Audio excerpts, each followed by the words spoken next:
Welcome to Born or Made, the podcast that dives deep into the heart of success and identity. Are the traits that define us as leaders ingrained from birth, or are they carved out throughout our experiences? Join your host, Anne-Marie LaTulip, as we ask these questions to some of the most insightful and inspiring entrepreneurs of our time. Each episode, we explore their journeys, the decisions that shaped them, and how they've molded their own paths to success. So whether you're an aspiring entrepreneur, a seasoned business owner, or simply curious about the interplay between nature and nurture in professional growth, you're in the right place. Get ready for compelling stories, transformative insights, and a new perspective on what it really takes to make it in the world of entrepreneurship.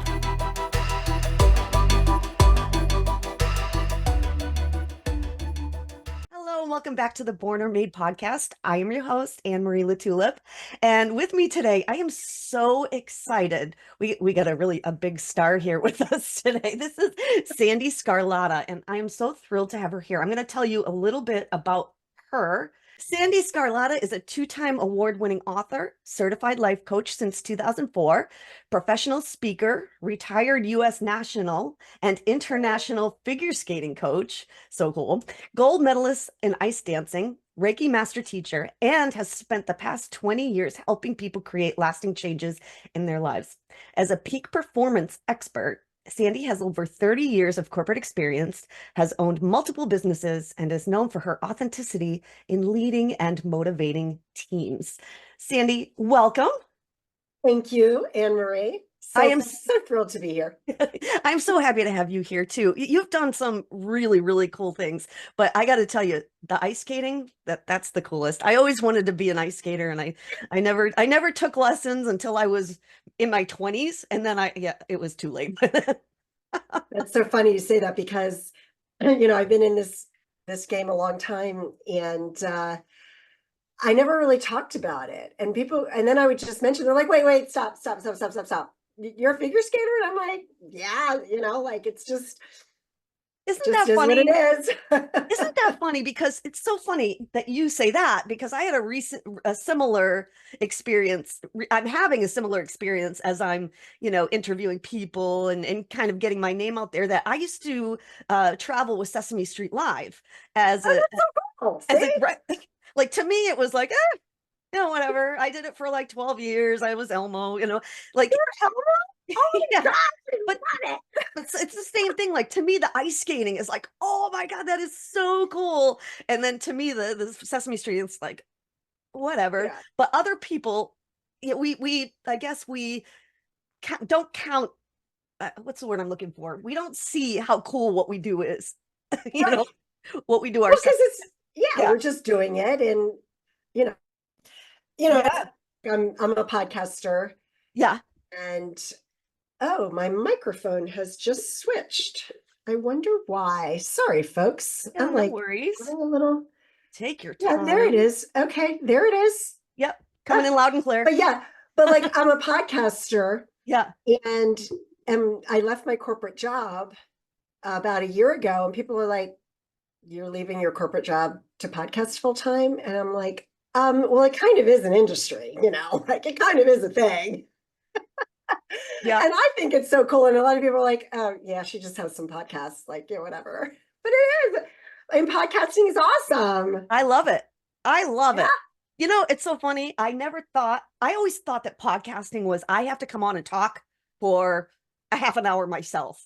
And I'm always like, what am I going to talk about for a half an hour? It wasn't until I realized I could interview cool people like you and have a cool podcast. So I love podcasts. I started my podcast. Well, I had one back in 2008, 9, and 10, but it was on Blog Talk Radio. And I just started that because I love talking to people, and I love talking to people about topics that I want to talk about, right?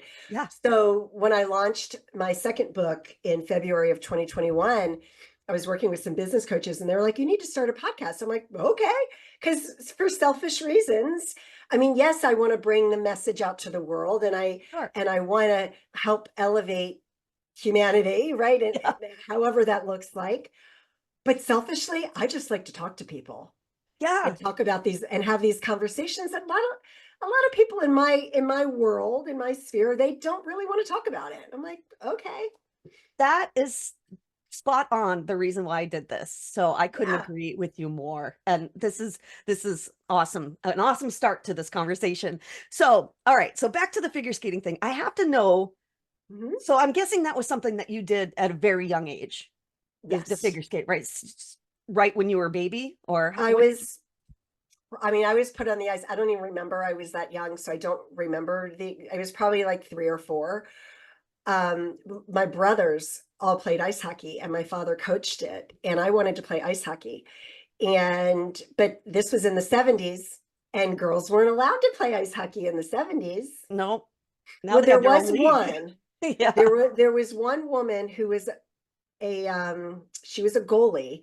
And of course, now folks, please, there's no room for anybody getting offended here because I'm talking about the 70s, but it was like, oh no, because she's one of those gay women, like they didn't even have a word for it. They couldn't Back even then, say the okay. word lesbian, right? They couldn't Right, even right. say it. So like, oh, you can't do that. I mean, it was how times have changed. Let's Oh, just say that, it's how times have crazy. changed. So yeah, they put me in a tutu, and I had hair down to my waist at that time. They put my mom, and I hated my hair she put my hair, and I'd like pull them out, and I'd be out on the ice, just long hair, just all, because I didn't want to wear it up. I was just this little free spirit. But yeah, that's why I got into figure skating. I really didn't have much of a choice. It was just, no, you're going to be a figure skater. I'm like, okay. Did you eventually become passionate about it? Did you enjoy it? Oh my gosh, I loved it. It was, Yeah. and it still is. I don't get on the ice that often today. Sadly, I would love to skate more. We That's a whole nother conversation. Yeah. But it it it is a place. I mean, it's just like anything you're passionate about, right? Because it's challenging. You get into that space where you're kind of like in your head and you're focusing, and it's an escape, right? Mm. And as a child, I had a lot of different trauma and all sorts of stuff. And it was a way to just escape the world and get out there, and the feeling. I mean, and today my escape is tennis. Like I'm Oh, no obsessed with kidding. playing tennis. Yeah. Oh, interesting. Okay. And it's totally complete opposite from figure skating, because you're using a ball, a racket, you're running around on sneakers, and very, very different. It's an outdoor sport generally Mhm. done in warm weather, or um but it's just, I found this new passion in it. So it's just like, folks, find that thing, because it's so good for you to just, whether it's 30 minutes or an hour. Sometimes I play tennis for 2 hours. I used to be on the ice 6 to 8 hours a day. Wow. But when you're in that zone, there's just nothing like it. That's But you got to amazing. find your thing, whatever that is. Yeah, that's you know amazing. Were you ever wanting to go to the Olympics, or did you? Or no, I was very far from that. I was, back when I was skating, it was very different back then, where you had to do figure eights. Okay. And okay. that was part of your competition. So when you competed, you would first compete in your figures, and then you would do your freestyle Oh, routine. okay. Okay. And being ADHD, and it was probably much worse, now I can manage it, right? It's my superpower, actually, right? Yeah, yeah. But as a 7, 8, 9, 10, 11, 12, 13, 14, 15-year old, to put me on the ice for 1 hour making me go around in circles Oh, was yeah. torturous. And so that really held me back. So while I was not a very high level amateur skater because of that, because that determined the level that you could compete at. So while I was doing triple jumps, Yeah, I wasn't competing. I couldn't compete really even at a regional level, simply because of the figures.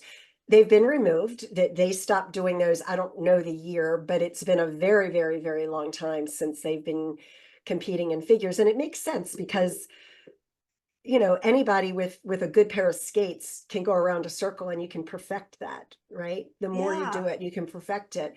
but not everybody's going to be able to get out there and go really fast and jump in the air and spin around, Do a triple Lutz or whatever it is that you do. Right. Yeah, that's crazy to me. So they eliminated that. Yeah. So, Wow.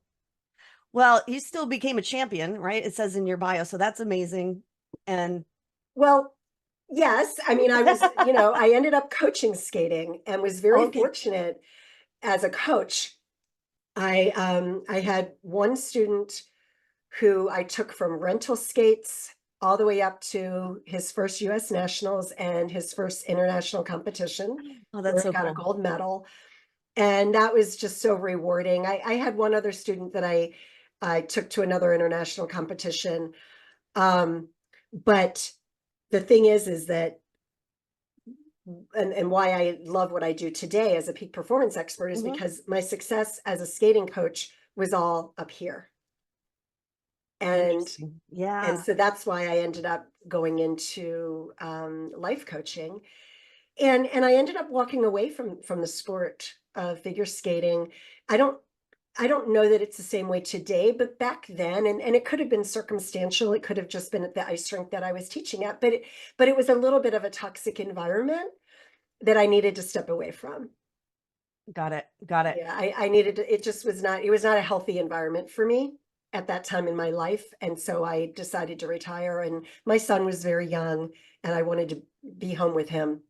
So let's talk about that transition. Was that a difficult thing for you to walk away from the ice as a career? And to add on to that, did you know at that point that you wanted to transition to life coaching, or did that come later? It was pretty quick after that because I had already been doing some of that work, and I started doing workshops around the DC metro area. And so it was a very easy transition that I wanted to do. I've never been one that I wasn't the best stay-at-home mom in a sense that I get bored really quickly. Okay. And so no, it was an easy transition because I'm like, I've done so many different things in my life, Mm-hmm. and I find it very easy to make those transitions because Okay. I'm the type of person where when I set my mind to something, I go after it, and I either accomplish it or I realize midway through that this isn't the right thing for me. And then you course correct and you do something different. Yeah. Pivot. Yeah. Just So pivot. let's talk about peak performance and how that is a role in what you're doing now. And is it something that you created? So I've created courses Yes. around peak performance. Yes. Yeah. But no, I mean, peak performance is a term that's been used for I don't know how long.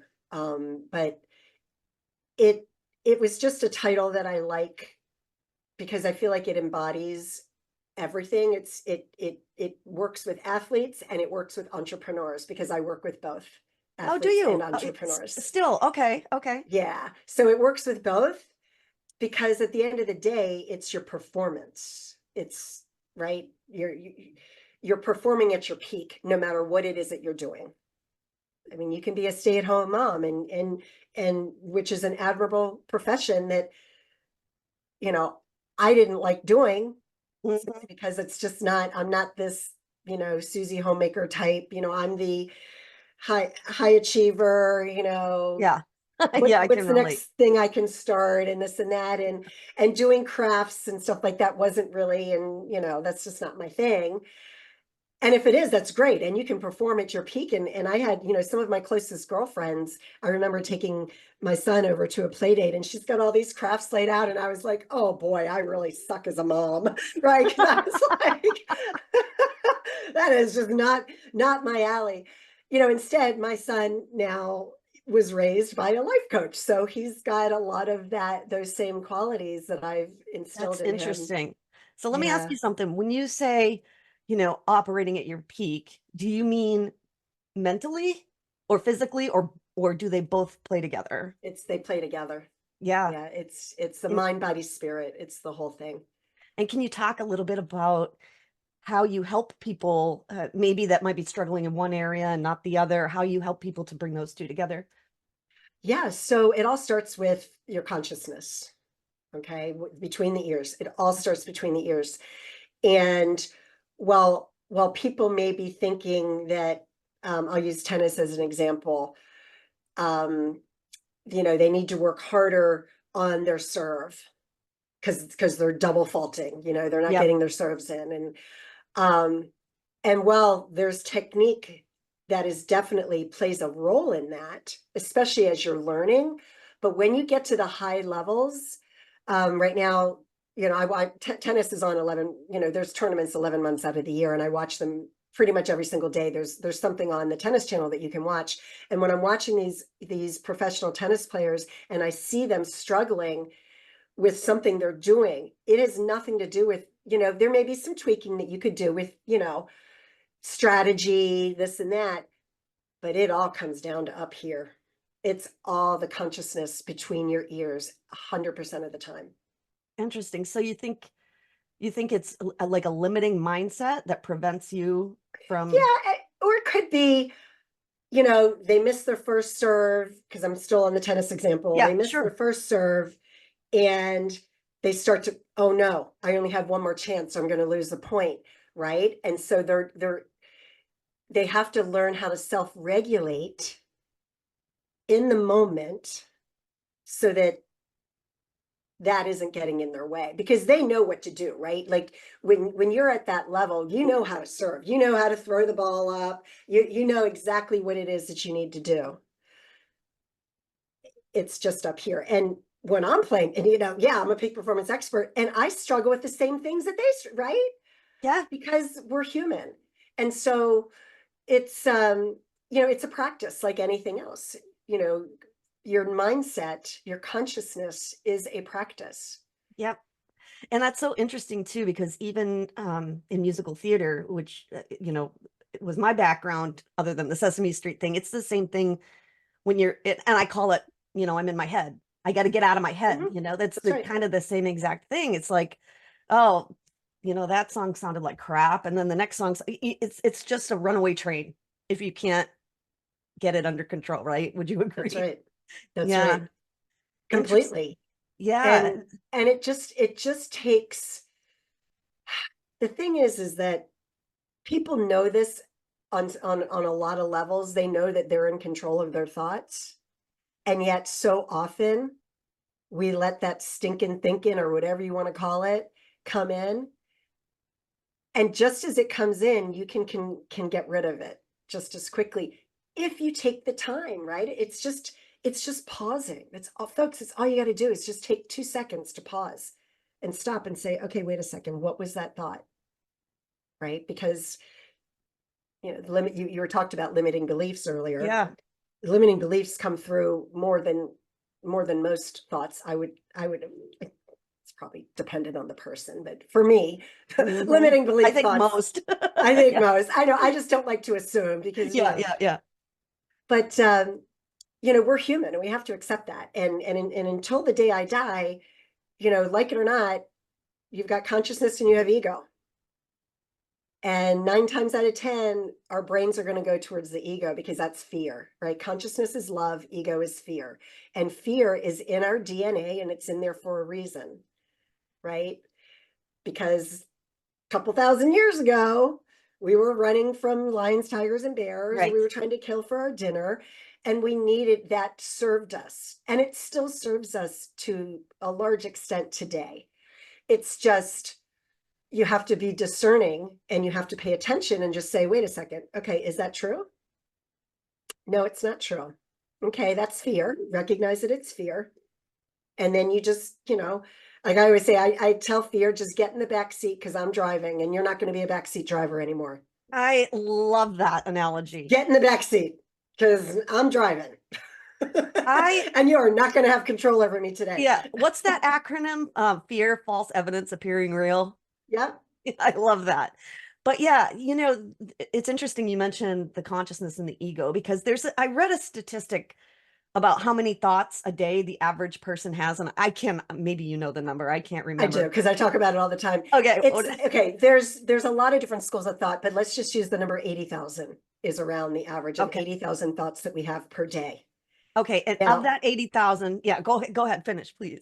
Yeah. So 80,000, yeah, it's in my signature talk when I talk on stage. Oh, so I talk about this all the time. Yeah. So it's 80,000 thoughts a day, and about 90% of those are negative. Isn't that awful? And if you don't deal with those negative thoughts, they're going to come back the next day and the next day and the next day. Okay. So if you're not dealing with it right away, it's just going to keep showing up over it. And that's how everything is in life, right? If you don't learn the lesson, right? Like they say, how do you teach a kid not to touch a hot stove? Let them touch a hot stove. Right. Right. Right. Sounds pretty bad. No, I didn't do that, folks. I did not do that with my son. It's just a good analogy. But Yeah, no, absolutely. And how do you break through that noise? If you've got 90% of 80,000 thoughts a day, how do you like weed through all those thoughts to get to the conscious thoughts? okay, so a lot of them are happening without our knowledge, right? Right. It's the ones that happen that show up that you're aware of. So you have to be aware of it first. Awareness. Yeah. But as soon as you're aware of it, so for so long there's like themes. I feel like there's themes in my life, right? And depending on what it is that I'm doing, and depending on what it is that I'm doing, new fears will show up. Like I'm launching a television show. Okay. Exciting. It is exciting. No, Yeah. it's exciting. It is. I'm doing what I'm doing right here, right? Just having conversations with people. Except I am going to be doing some live stuff. Now I've interviewed at least 30 people live for my own podcast. Sure. And which is why I'm ready to jump into that, because I've done the live shoots before. So new fears are popping up every day, right? Yeah.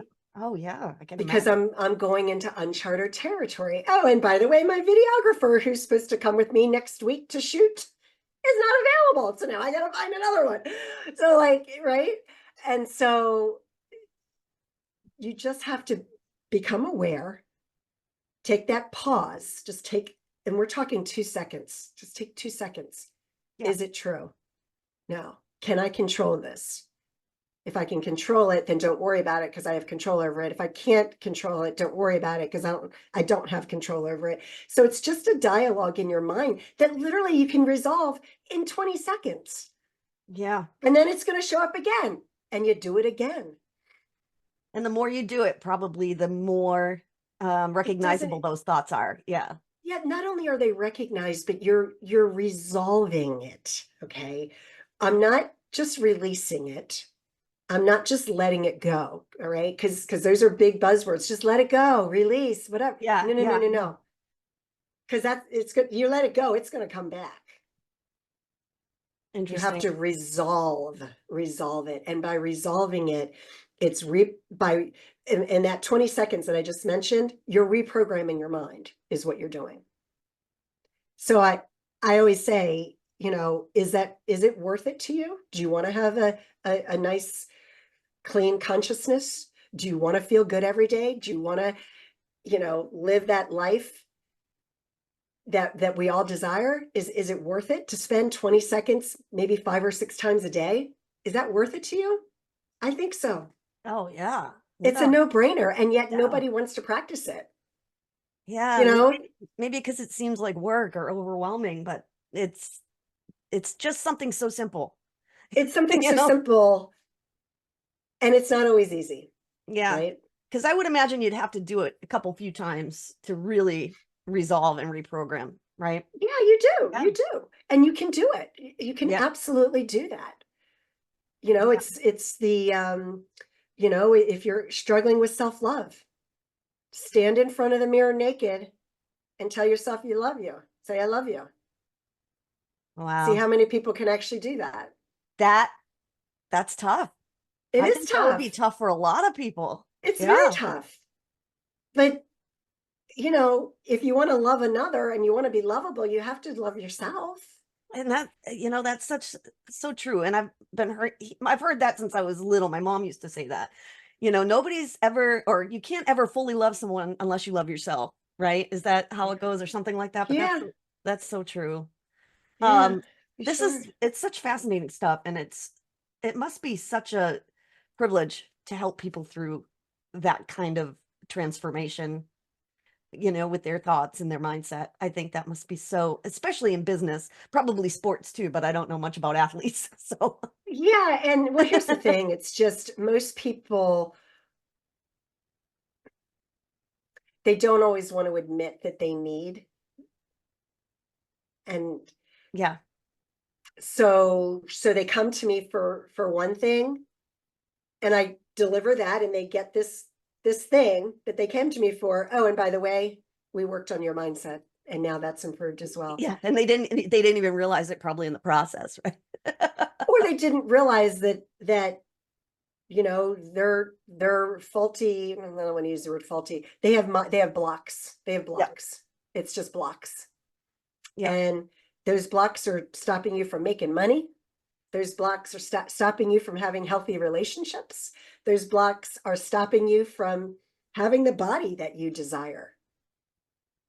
Those blocks can be keeping weight on you. Look, I wanted to pivot to something else, but now that you bring that up, I have to ask you one more question before we change gears here.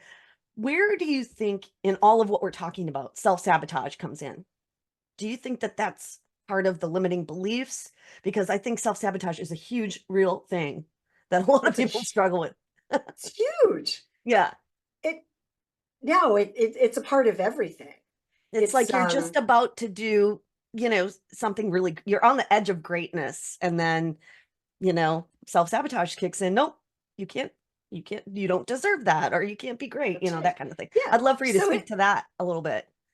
Yeah, I mean, it's definitely would fall into the category of a limiting belief if it's depending on what it is, right? Mm-hmm. Because you have to get underneath of the behavior.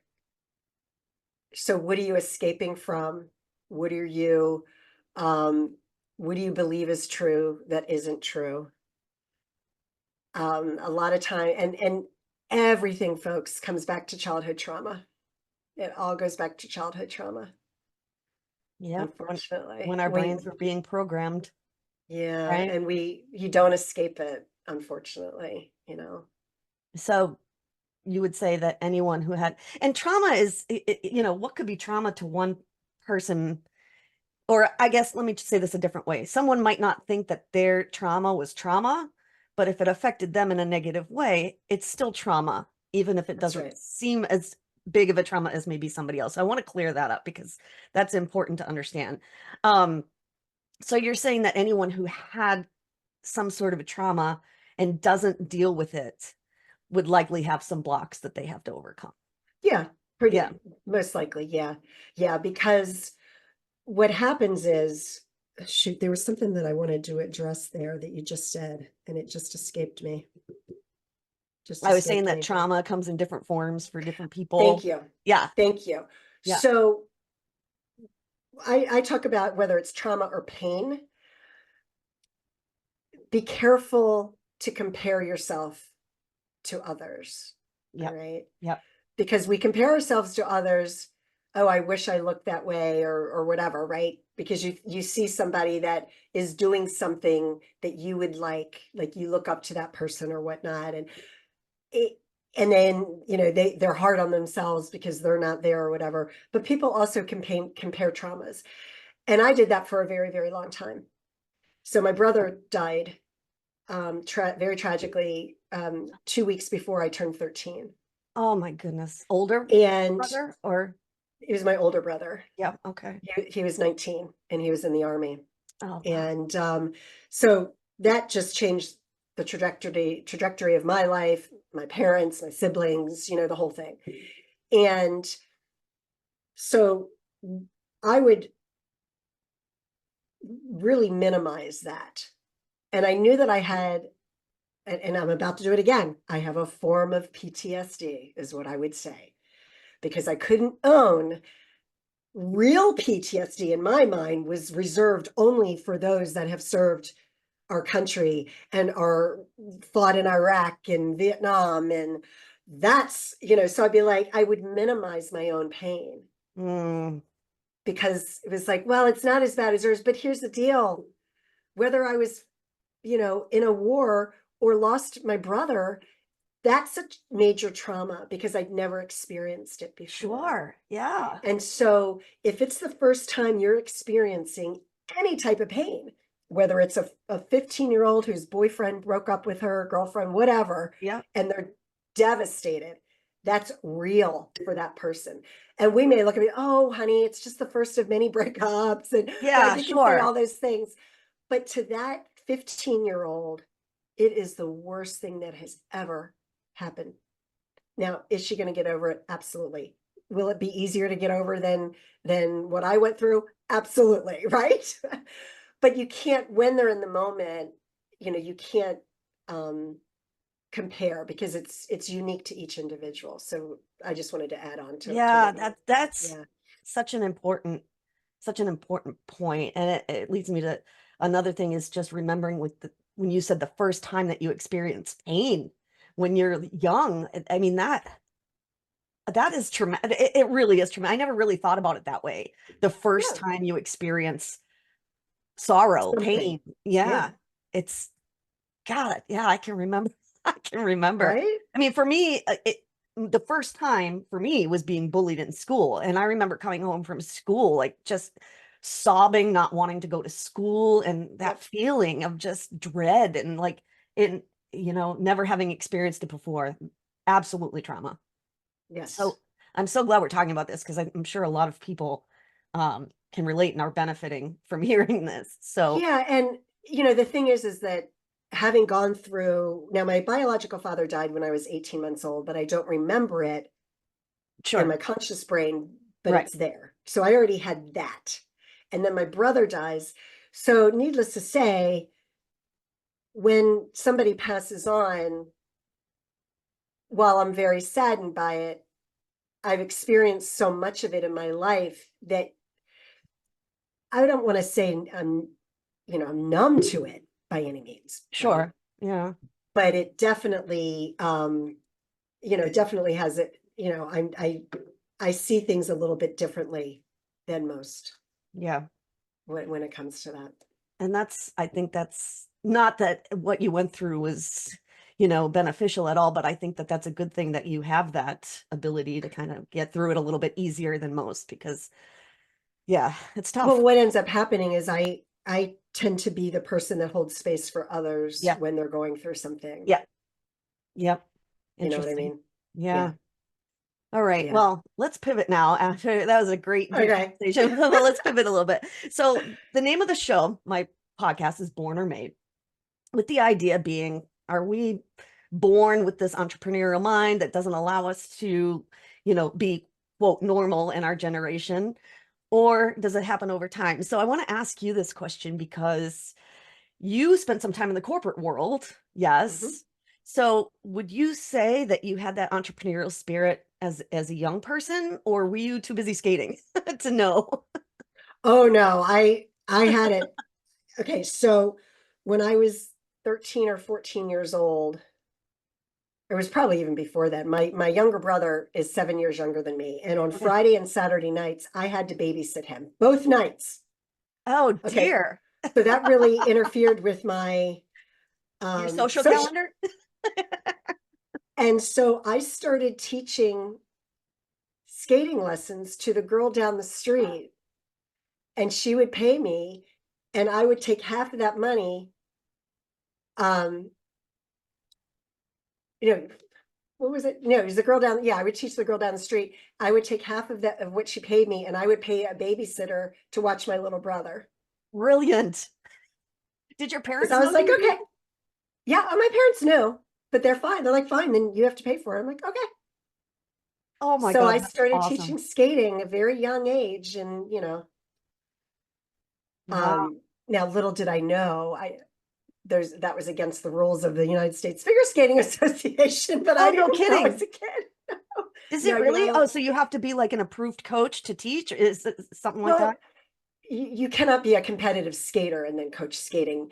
It depends on the Oh, ice rink. Most rinks do require that you have credentials. okay. Yeah, that makes sense. My brothers worked at the rink. Nobody cared that I was out there teaching skating. It wasn't making enough money. It wasn't, yeah. I Yeah, mean, I think she was paying me like $10, you know. right. but Now, whatever. It was very little. did you grow up in Virginia? I was born in Virginia Beach. When my father died, we moved to Baltimore, Okay. ended up closer to Annapolis, and I moved to Virginia in 1989. So I've been in the area my Yeah. entire life. Okay. Yeah. Okay. Just curious. Okay. Yeah. And so then let's talk about your transition into corporate, and what was it like working in corporate as an entrepreneurial uh, brain? So it was, well, okay, so let me tell you what happened. So all I ever wanted to do was be in the Ice Capades. The Ice Capades, really? Hmm. And I graduated from high school in 1983. And at that time, they divided the US up into three parts.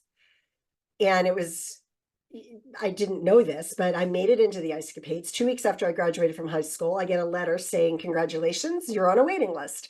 Well, I'm tall for a Oh, are you? skater. Okay. I'm 5'7", I'm 5'7", and most skaters are very, very petite.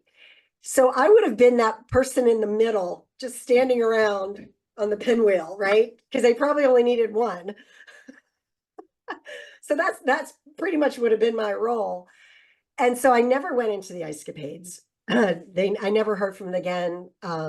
Whatever is Was what it the is. was the company Feld?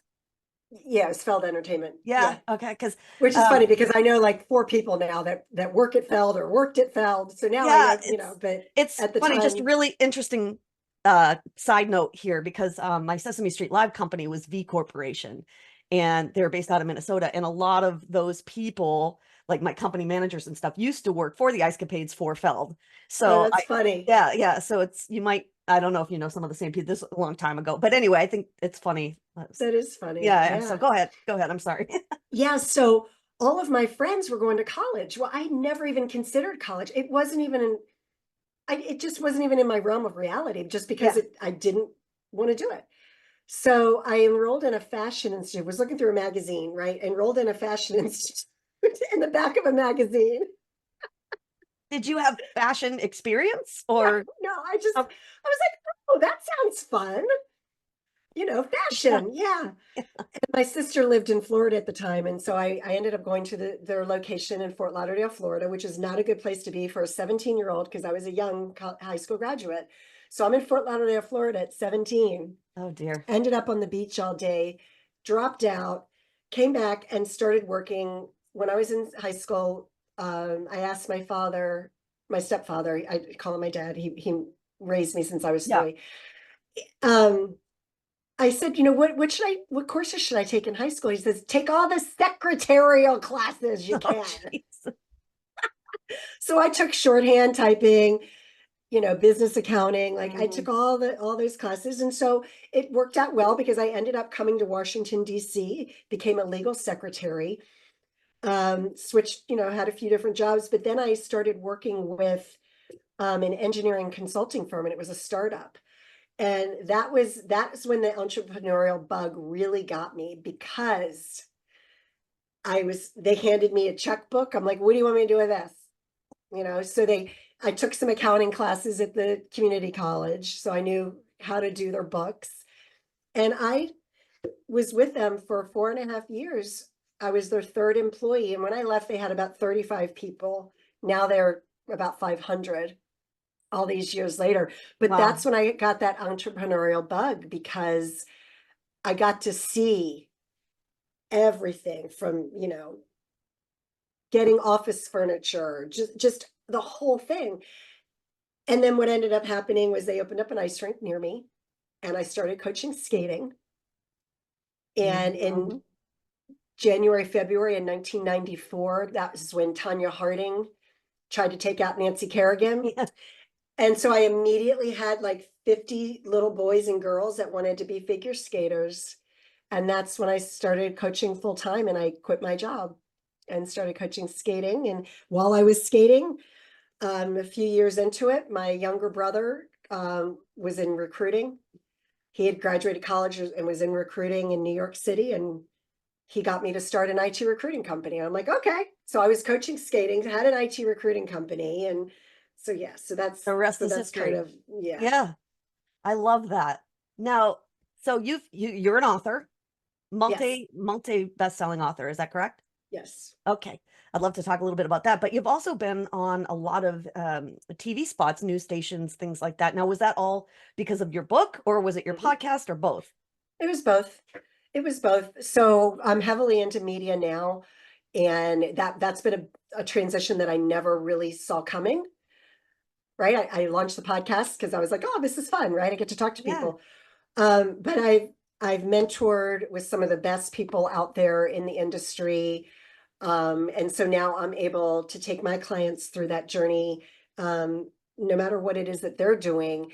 And I help them to expand their brand by using media, And by how, getting oh, go ahead. editorial spots, television interviews, podcasts, radio, whole How thing. was it that you knew how to do that? Did they find you, or how did Oh, I you pitched them. I learned how to do it. you learned how to do it? Okay. So Yeah. it's not like they came knocking on your door. No, no, no, no, no, no, no. Oh, trust me. I was reaching out to, so my local area is Mhm. Washington, D.C., which is one of the top 10. Yeah. Okay, so when my book was coming out, I'm writing to everybody. I've got a book coming out. Crickets. No kidding. I'm like, but NBC4, that's down, don't you care?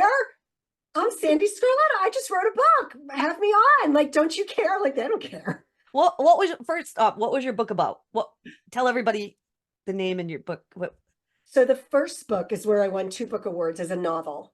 It's a novel for it's young adult fiction. It's called The Day After Tomorrow, and I was a finalist in 2 book awards.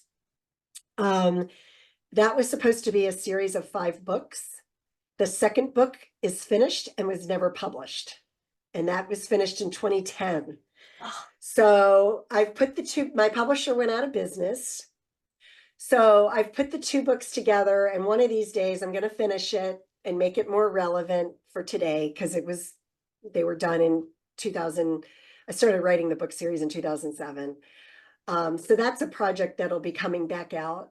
But my book since then is Happiness Solved, Climbing 100 Steps, which is a mini memoir. It's a workbook and a self-improvement book. And I've been a collaborator in, I think, 4 other books. okay. I think it's like there's like 4 other books that I I'm, love that you wrote yeah. a fiction book. That's not I don't talk to very many people who have written a fiction book. That's really, really cool to me. Thank you. Yeah. Yeah, it was quite interesting, and a lot of it I felt was kind of downloaded, where I'm just sitting there writing, and all of a sudden, like, the words were just, and I That's would go back and amazing. read it, and I'm like, where did this come from? That is It was a cool amazing. experience. It was a really Yeah. cool experience. Yeah. I love that. And I love that it's still a project that to look It's forward to. still a project. All right. So back to okay, so media. So you start knocking on doors, you start pitching these media spots, you start getting radio spots, or what happened first? So, well, I launched the podcast first. So I started getting a lot more experience in front of the camera by having a podcast, Okay. which, with my clients that I work with, the number one thing that they struggle with is being on camera. Interesting. So Okay. I'm like, do it more. Then you got to do it more. It's just a practice. I mean, I was terrified. And now it's like I could talk to a cat for 3 hours on camera and, be completely fine with it. No, I was in a media mastermind program for 18 months with two of the top folks in my industry, Jen Gottlieb and Chris Winfield. Yeah. Yeah, be on TV boot camp. I did it Yes. myself. You did the boot camp. Yep. So I Yep. was in their mastermind, and it was great because I got to work with a PR person, once a week. And it was just such a great experience. And so I started pitching, and now they had all the tools to give us. So I have the master lists of everybody to reach Me out too. to.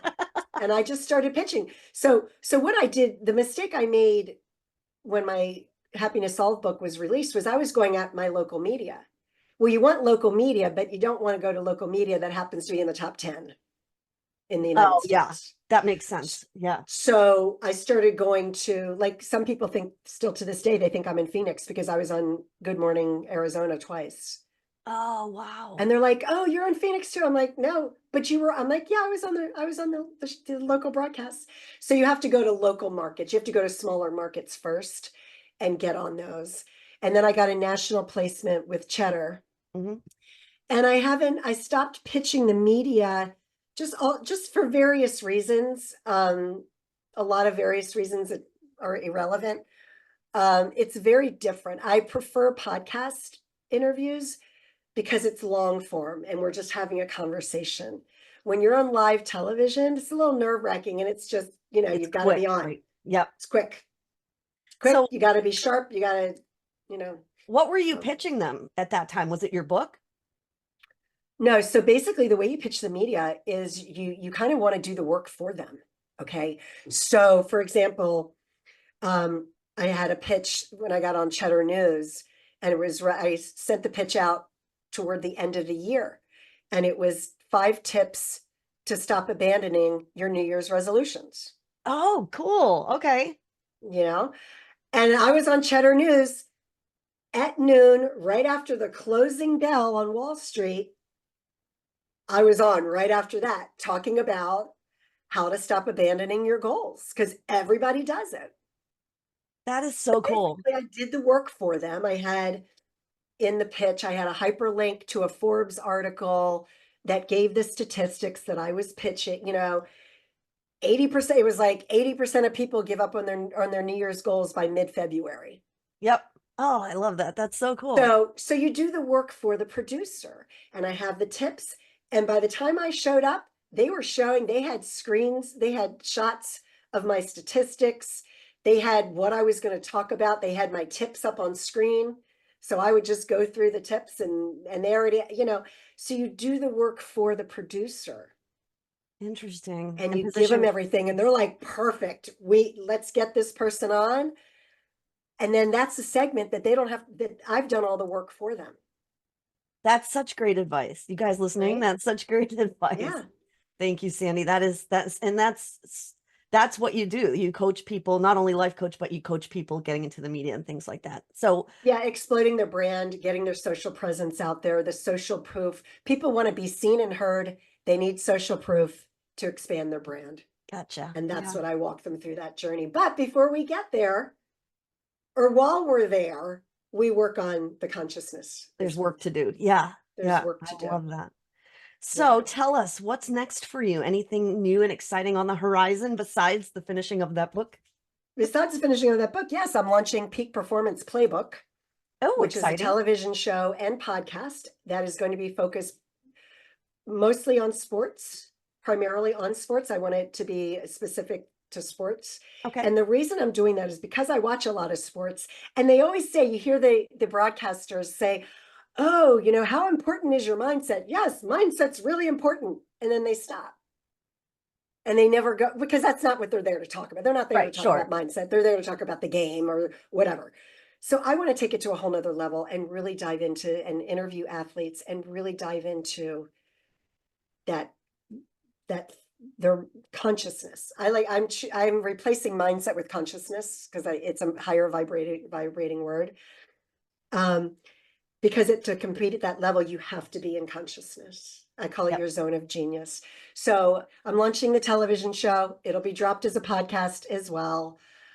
That's the big exciting thing for me going on right now. That is so exciting. Can you tell us what channel or network it will be on, or is that? It's going to be, the platform is E360 Television, which streams out to Roku, Apple, Amazon, Samsung, and I think they're adding LG. Okay. Awesome. And of course, my YouTube channel. It'll be on a YouTube channel as well. Okay, great. And did you say, do you have a free gift for my audience? I don't remember. I have a book. That's it. That's what it was Yeah. Did I give you, I think I gave you the link to Peak Performance Secrets. Yeah. So then in that, I go into how to discover your zone of genius. And the zone of genius for me, because there's people may have their own definition, I explain it this way. Most people are in their zone of excellence at all times, except they get frustrated, annoyed, they have the limiting beliefs, they've got all this other stuff that clogs it. Getting into your zone of genius is when, what I was talking about, being on the ice or playing tennis, where you're so focused and that you're in that zone where time stands still, and you've got those tools, right, to get back to it, because even when you're in your zone of genius, things are going to pop in, but you've got that awareness to take you back to it when you slide out of it.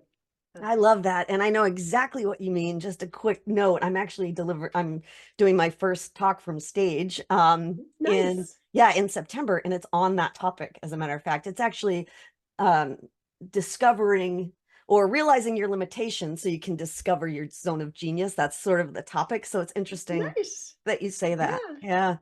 Yeah. It's where you thrive, right? It's where you thrive. Yeah, I'm speaking to a leadership conference next week, as a matter of fact, on the same topic. So I'm in the middle of putting my talk together as we speak, in between interviews. Nice. That's awesome. Well, we are approaching the end here, which has been such a great conversation. At the end of every episode, I always fire off a few just random silly questions just to get to know you better. Okay. Okay. You ready? Awesome. I'm ready. All right. If you had the opportunity to go to space and walk on the moon, would you take it? No, And why? Too scary? I have no desire to be out of this atmosphere. Yeah, me either. No, thank I'm you. very happy in the bubble that I live in. If I have to get on a plane, I'll get on a plane, because I know where I'm going, we'll be fine, or I'm going home. But no, there's still gravity. Nope, no desire. Thank you. Thank you very much. All right. If given the opportunity to have dinner with any one person, alive or dead, who would it be? It's a toss up between Oprah and Obama. Interesting. Okay. Well, maybe you could invite them both. Maybe I can, because I'm sure they're friends. I know they're friends. I can have dinner with both. Yeah, they're just, those two, I think, are some of the greatest examples that we've had in history. Yeah. Awesome. Yeah. Okay. And then the last one, because I love to hear about morning routines. So I ask everybody, what is the very first thing you do in the morning when you wake up? The very first thing I do in the morning when I wake up is I recite, I kind of go into a meditation, if you will. Oh, awesome. It's called the Violet Flame. And I start my day with a decree. It's a decree from the Violet Flame. Awesome. That's interesting. That's an interesting one. I haven't heard that before. Yeah, well, it kind of sets the tone. It gets me, in a good frame of mind. But I make sure I do that before I look at my phone or, anything else. But before I get out of bed, it's actually before I even open my eyes. That's awesome. I will do that. Yeah. Very cool. All right. Well, Sandee, I thank you so much for chatting with me today. It has been so much fun. Thank you. Anyone listening, I will put the link to Sandee's book in the show notes, and you will be able to learn more about her, how to get in touch with her, and how to follow her and keep an eye out for her new podcast show. So thank you for listening to the Born or Made podcast, and I will see you next time. Thank you.